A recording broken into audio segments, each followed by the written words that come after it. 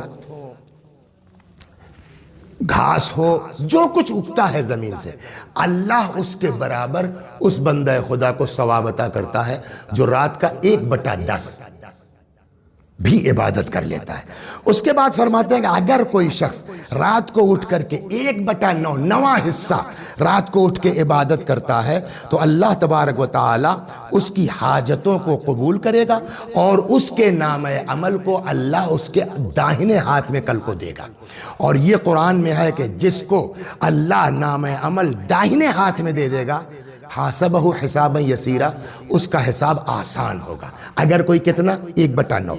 اس کے بعد فرماتے ہیں کہ اگر کوئی شخص 1/8 رات میں اٹھ کر کے عبادت کرتا ہے تو اللہ تبارک و تعالیٰ اس کو شہید، صابر و صادق النیہ کے برابر اس کو اجر عطا فرمائے گا، اور ایسے انسان کی شفاعت گھر والوں کے لیے اللہ قبول کرے گا۔ اگر کوئی شخص، امام فرماتے ہیں کہ 1/7واں حصہ رات کا عبادت میں گزارتا ہے تو اس کا چہرہ 14ویں کے چاند کی طرح کل کو قیامت میں چمکے گا، اور اس کو اللہ تبارک و تعالی جو ہے وہ عذاب سے محفوظ رکھے گا، آسانی سے صراط سے گزر جائے گا۔ اس کے بعد فرماتے ہیں اگر کوئی 1/6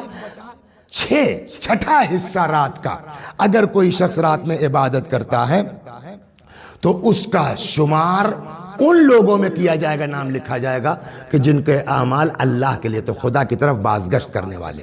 اگر کوئی شخص 1/5 رات کا 5واں حصہ 5 حصے میں تقسیم کرے آدمی رات کو، اور اس کا 1 حصہ اگر کوئی رات کو اٹھ کے عبادت کرتا ہے تو کہتے ہیں کہ ابراہیم جو اللہ کے خلیل ہیں وہ اس سے ملنے کے لیے اس کے یہاں آئیں گے۔ اور اگر کوئی 1/4 عبادت کرتا ہے تو ہوا کی طرح سے، جیسے ہوا تیزی کے ساتھ گزرتی ہے اس اسپیڈ سے ایسا آدمی جو ہے وہ صراط پر سے گزر جائے گا اور پہلے لوگوں میں شمار کیا جائے گا جس کو جہنم کی آگ سے آزاد کیا گیا ہے۔ اور اگر کوئی شخص 1/3 رات کا حصہ عبادت کرتا ہے تو کسی فرشتے سے وہ نہیں ملاقات کرے گا مگر یہ کہ ہر فرشتے کو اس سے غبطہ ہوگا۔ غبطہ کسے کہتے ہیں؟ غبطہ کہتے ہیں، دیکھیں 2 چیزیں ہیں، ایک کا نام ہے حسد اور ایک کا نام ہے غبطہ۔ حسد کہتے ہیں کہ یہ آدمی کیسے اس منزل پہنچ گیا، اس کو کھینچ کے اپنے برابر کیا جائے، یہ حسد ہے، اس کو دین نے منع کیا ہے۔ غبطہ کیا کہتے ہیں کہ یہ آدمی ماشاءاللہ اس بلندی پر ہم بھی اٹھ کے وہاں تک پہنچ جاتے۔ اگر کوئی 1/3 عبادت کرتا ہے تو فرشتوں کو دیکھ کر کے اس کو غبطہ ہوگا۔ اس کے بعد فرماتے ہیں کہ اگر کوئی آدھی رات کو 1/2 نصف رات عبادت میں گزار دیتا ہے تو اللہ تبارک و تعالی زمین کو 70,000 مرتبہ سونے سے اگر بھر کر دیا جائے اور اس کو دیا جائے تب بھی اس کا اجر پورا نہیں ہوگا، اس کا مرتبہ اس سے بھی اللہ کے نزدیک افضل ہوگا، اور گویا اس نے اولاد اسماعیل میں سے 70 غلاموں کو آزاد کیا ہے۔ اور پھر فرماتے ہیں کہ اگر کوئی شخص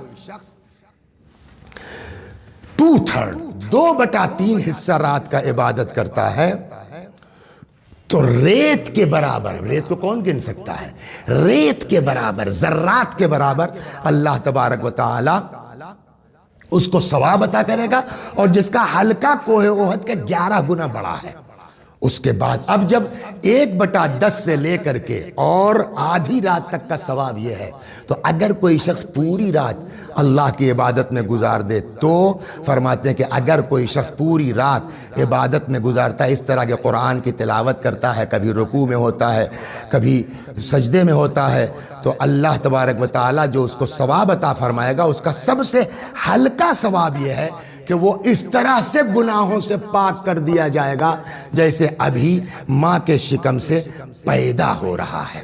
یہ اہمیت ہے نماز شب کی۔ انشاءاللہ جو ہے وہ اس کے متعلق پھر آگے آئے گا، اس لیے کہ امام نے کہا کہ یہ نماز بھی پڑھتے ہیں، یہ رات کو اٹھ کر کے قرآن کی تلاوت کرتے ہیں، پھر آئے گی بات وَرَتِّلِ الْقُرْآنَ تَرْتِیلًا۔ انشاءاللہ ان دونوں پر بعد میں گفتگو ہوگی۔ یہ ہے نماز یا عبادت، رات کو اٹھ کر کے عبادت کا ثواب۔ چنانچہ روایت میں ہے کہ کوئی بھی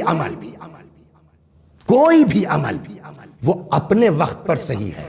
اسی لیے کہتے ہیں کہ نماز واجب اگر اول وقت پڑھی جائے تو چاہے جیسی ہو وہ قبول کی جائے گی۔ ایک روایت ابھی رات میں پڑھ رہا تھا کہ اگر انسان نماز کو اول وقت پڑھتا ہے تو نماز اس کی ہلکی پھلکی بھی ہوگی تب بھی ایکسیپٹ کر لی جائے گی۔ کیوں؟ اس لیے کہ ساری چیزیں جو جائیں گی یا وہ ریجیکٹ ہوں گی یا ایکسیپٹ ہوں گی، اور چونکہ اول وقت امام کی نماز اول وقت ہوتی ہے تو ظاہر سی بات ہے جب ہم اول وقت پڑھیں گے تو گویا ہماری نماز بھی کس کے ساتھ جائے گی؟ امام کے ساتھ جائے گی، اور امام کی نماز ریجیکٹ نہیں ہوگی، لہٰذا ہماری بھی نماز امام کے صدقے میں اور امام کے طفیل میں سلام اللہ علیہ قبول کر لی جائے گی۔ تو ہر چیز اپنے وقت پر، تاخیر کو منع کیا گیا ہے، چاہے جائے کہ قضا کر دی جائے۔ لیکن ایک نماز شب ایسی چیز ہے کہ جس کے لیے کہتے ہیں کہ اس کی قضا کبھی کبھی ادا سے افضل ہے۔ یہ کبھی کبھی کا لفظ یوں کا کہ جان بوجھ کے قضا نہ کرے، ہماری پوری نیت تھی کہ انشاءاللہ 3 بجے اٹھیں گے، نماز شب پڑھیں گے، اور اتفاق یہ تھکے وقت تھے، آنکھ نہیں کھلی، آنکھ کھلی اذان ہو چکی تھی، تو اب تو نماز شب کا وقت نکل گیا نا۔ لیکن آدمی کو افسوس ہوا کہ یار آنکھ نہیں کھلی، نماز صبح کی پڑھنے کے بعد اب وہ اس کی قضا کر رہا ہے۔ روایت کہتی ہے کہ یہ وہ نماز قضا ہے جو جان بوجھ کے نہیں کی، اتفاق ہے کہ اللہ اپنے فرشتوں پر فخر کرتا ہے کہ دیکھو میرے بندے کو، میں نے اس کے اوپر واجب نہیں کیا تھا، اس کے باوجود یہ اس کی قضا کر رہا ہے۔ یہ وہ نماز ہے کہ جس کے لیے کہتے ہیں ادا سے زیادہ فضیلت اس کی قضا رکھتی ہے۔ اور ایک روایت میں اور ہے کہ اگر کوئی شخص کہتا ہے کہ میں بھوکا ہوں جبکہ نماز شب پڑھتا ہوں، تو روایت کہتی ہے، امام فرماتے ہیں کہ جھوٹ بولتا ہے، اس لیے کہ نماز شب رزق کی ضامن ہے، نماز شب انسان کی روزی میں اضافے کا سبب ہے۔ آئیے دعا کریں، ماہ مبارک رمضان کے اب 2-3 دن بچے ہیں، گزر رہا ہے۔ پروردگارہ اس مہینے میں پیغمبر نے کہا تھا نا، قد اقبل الیکم شہر اللہ بالبرکۃ والرحمۃ والمغفرہ، کہ اللہ کا مہینہ آ رہا ہے تمہاری طرف برکت کے ساتھ، رحمت کے ساتھ، مغفرت کے ساتھ۔ یہ دعا کرتے ہیں کہ اللہ تبارک و تعالی اس مہینے کی برکت ہمارے شامل حال کرے، رحمت ہمارے شامل حال کرے، مغفرت ہمارے شامل حال کرے۔ یہ 2 دن بچے ہیں، خدا ہم کو توبہ کی توفیق عنایت فرما۔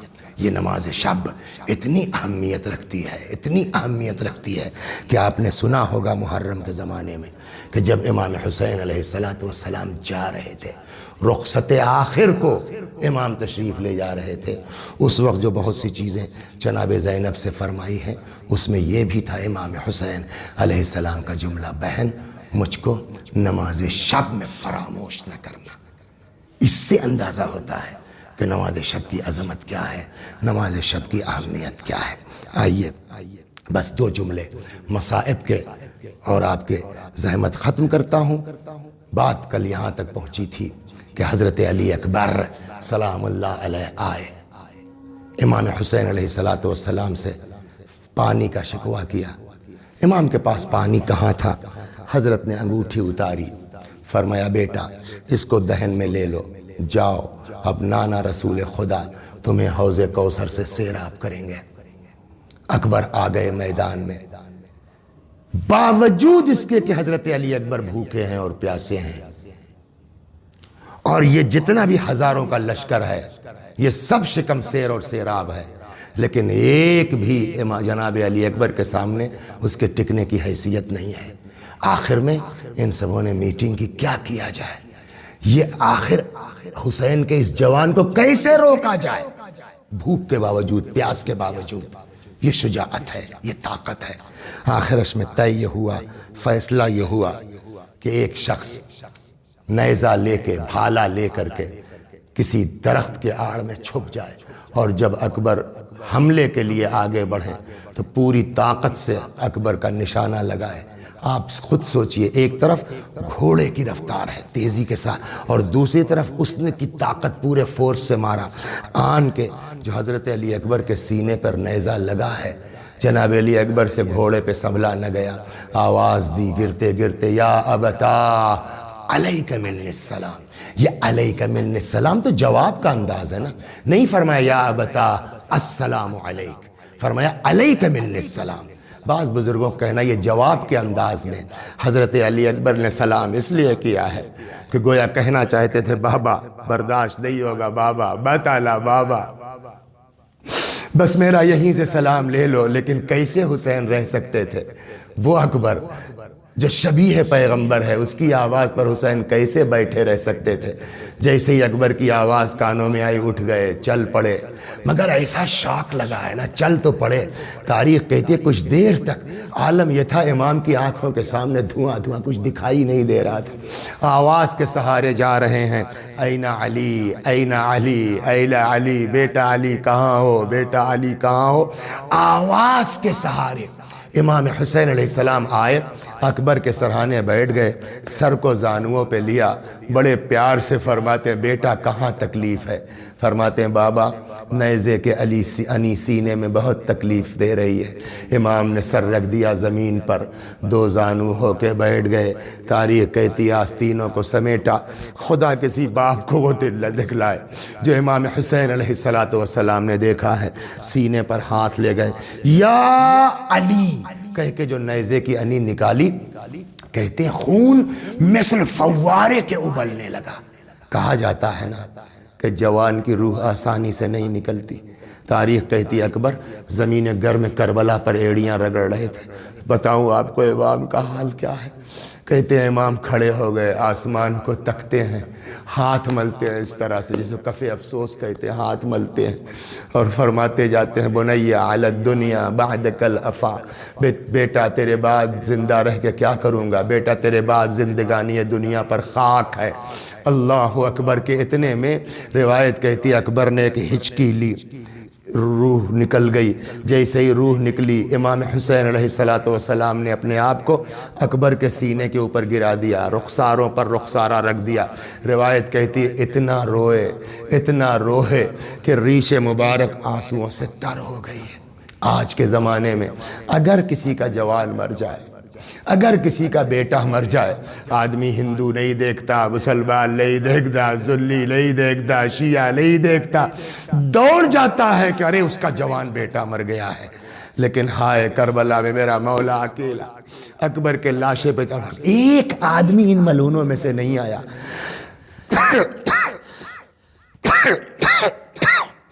جو امام کا ہاتھ پکڑ کے اکبر کے لاشے سے جدا کر دیتا۔ امام تڑپتے رہے، لیکن کب تک؟ آخر کو تو لاش لے جانا ہے۔ اٹھے اکبر کی 57 سال، خدا کسی باپ کو وہ دن نہ دکھلائے، 57 برس کا بوڑھا باپ کیسے لے جائے؟ آسان کام ہے؟ بعض بزرگوں کا کہنا ہے کہ امام حسین علیہ السلام نے اکبر کا وزن تقسیم کرنے کے لیے جو طریقہ اپنایا، روایت کہتی ہے کہ اکبر کے سینے کو رکھا، اکبر کے سر کو رکھا امام نے اپنے کاندھے کے اوپر، سینے کو لگایا اپنے سینے سے تاکہ ویٹ تقسیم ہو جائے، لے کے چلے، لیکن بوڑھا بھوکا پیاسا باپ نہیں چل پائے۔ کچھ دور چلے، زمین پہ رکھ دیا، پھر اٹھایا، پھر چلے، پھر رکھ دیا، پھر اٹھایا، پھر چلے، پھر رکھ دیا۔ جب کئی بار ہوا اور نہیں لے جا سکے تو ایک مرتبہ رخ کیا خیمے کی طرف، آواز دی اے بنی ہاشم کے بچوں آؤ، اپنے بھائی کی لاش لے جا۔ وَسَيَعْلَمُ الَّذِينَ ظَلَمُوا أَيَّ مُنْقَلَبٍ يَنْقَلِبُونَ إِنَّا لِلَّهِ وَإِنَّا إِلَيْهِ رَاجِعُونَ۔ خدا ہماری اس عزا کو قبول فرما، مزید عزائے اہل بیت کی توفیق کرامت فرما، جب تک زندہ ہیں در اہل بیت سے وابستہ رکھ، مرنے کے بعد جوار معصومین میں جگہ کرامت فرما۔ خدا ہماری اولاد کو، ہماری ازواج کو ہماری آنکھوں کی ٹھنڈک قرار دے، انہیں ہماری نجات کا ذریعہ قرار دے۔ یا اللہ ہمارے مولا، ہمارے آقا، ہمارے مالک، ہمارے صاحب، ہمارے سید و سردار امام زمانہ کو ہم سے راضی اور خوشنود فرما، حضرت کے ظہور میں تعجیل فرما، ہمیں آقا کے غلاموں میں شمار فرما۔ وآخر دعوانا ان الحمد للہ رب العالمین۔ وسيعلم الذين ظلموا أي منقلب ينقلبون۔ إنا لله وإنا إليه راجعون۔